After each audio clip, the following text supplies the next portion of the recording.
Hey, what's going on, everybody? So I had a handful of questions come in, and they were sort of focused around the idea of how to structure a session successfully, and they all had different presenting problems that they were pointing towards. I think instead of going through those one by one, I'd rather just take a step back and talk about this at a high level.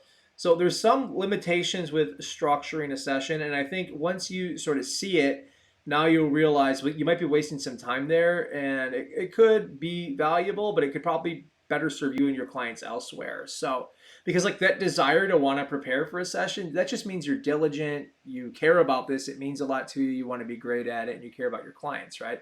That's a good thing, right? We want that. In terms of structuring a session, there's going to be an endless amount of protocols you can try.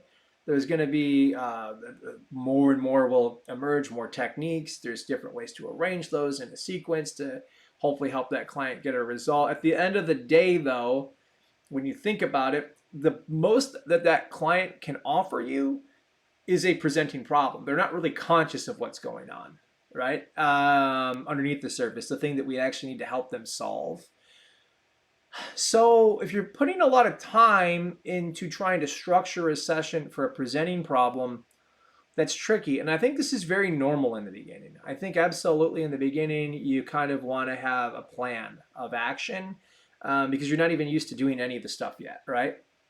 But ultimately, if you can become very adept at discovering what's really going on underneath the surface and working with your client there, your results are going to go through the roof and your sessions are a lot quicker, right? I help people quit smoking very fast on average, and it's because I'm not thinking about the smoking cessation at all.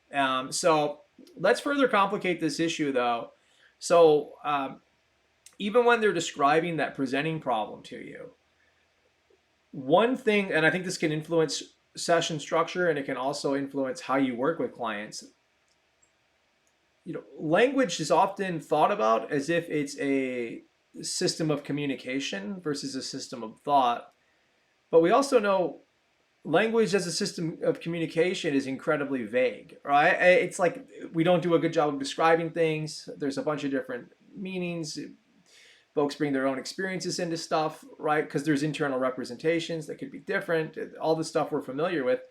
But also, if you start seeing language as a system of thought, this provides a lot of advantages to you because now the way you're approaching that client is naturally more likely to be from a place of exploration and discovery versus what do I need to do to you or have you go through like a protocol to get you a result. It's more about what can we discover together. What insights do you need? And what's really fun about working this way is hypnotic phenomena just naturally emerges, right? So if we consider it to be a system of thought, think about from your own experience. What percentage of language throughout the day do you use internal versus external? If you give your moment to introspect, I think you'll quickly realize like what 95, 99% of the language you use throughout a day is internal, right? It's not something you're expressing to other people. You're using language in your own mind to describe things, to sort through things. Like even when you do communicate with people, let's just say it's out in public, it's more that like that phatic communication, right? It's like you're sitting next to someone, you feel a bit uncomfortable because you're not talking to each other, so you just point to something external, like, hey, the weather, right? And you start having a casual conversation about that, this type of thing. It's not really about, hey, I need to share some information with you, and I need you to, right? This is not what's happening. So if we just take a step back and look at what's really going on around us, it can give us an insight. So you might be thinking, okay, well, how does this apply in terms of working with a client? That's because now we're approaching that session and that client from the vantage point of discovery.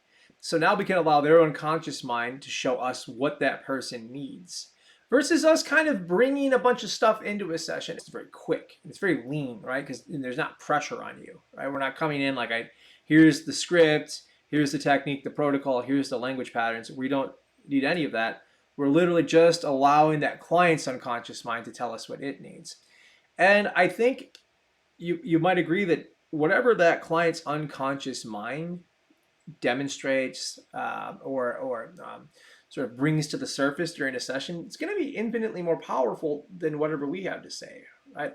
And that client's mind that knows them better than we do. Right? We're at best guessing, and I like to take the change work out of guesswork. It just makes things faster. There's fewer sessions, right? And there's no planning. So with all this free time now, what is it that you want to do with it? Do you want to market your business more? Do you just want to have a higher client workload? Now that increases your profits. Are you going to network within the industry? You're just going to have fun, right? So we're really about optimizing time with this approach. And I think hopefully you can glean some insights from that, right? I think planning a session, again, I think it just shows that you really care, and that's awesome. And that's probably one of the major foundational steps to the path of mastery is just actually caring about being great at this stuff. So you're on your way. Thank you so much. I hope this helps. Take care, everybody.